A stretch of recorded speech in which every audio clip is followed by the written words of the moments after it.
Hello，我係 Philip HKB Technology。今日咧我就介紹呢部 EVPad 最新嘅12代嘅 EVPad。咁咧呢代就有啲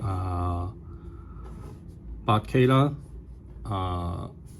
，4G RAM、64G ROM、wireless voice。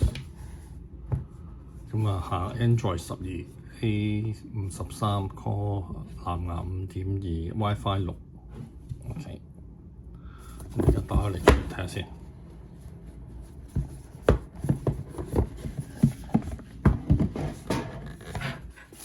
咁而家呢部 EVPad 咧就係銀色嘅，有冇銀色嘅 EVPad？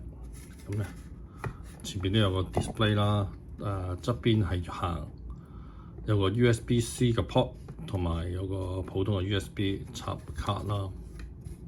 咁呢後邊個 電源都係 USB-C 嘅，咁HDMI 呢個窿咧就插個 AV 嘅，咁呢個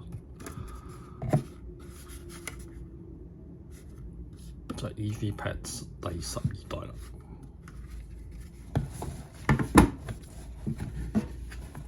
我睇下有乜嘢先。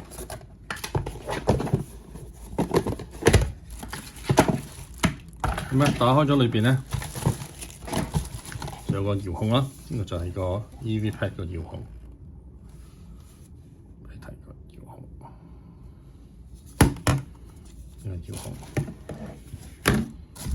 咁有條 USB 去 USB-C 個線，咁呢個就係要插落呢個有個英國插頭啦。呢個插頭咧就要咁樣呢度有粒掣嘅呢度，咁咧就對住佢 click 一擰就得㗎啦。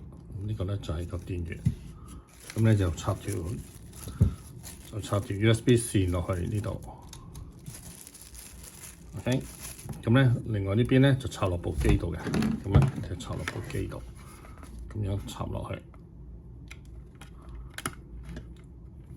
咁咧你插電咧部機就會着㗎啦。咁另外有條 HDMI 線啦，呢條 HDMI 插落電視機，呢個插落電視機，另外一邊咧就插落去呢個 HDMI 呢個窿度嘅，咁咧就會着機㗎啦。咁仲有一個 EVPad 嘅說明書。呢個就係產品說明書。同你講呢個中文嘅呢個說明書，中文說明書。教你點樣連線啊，點樣插部機啊，點樣用呢個遙控。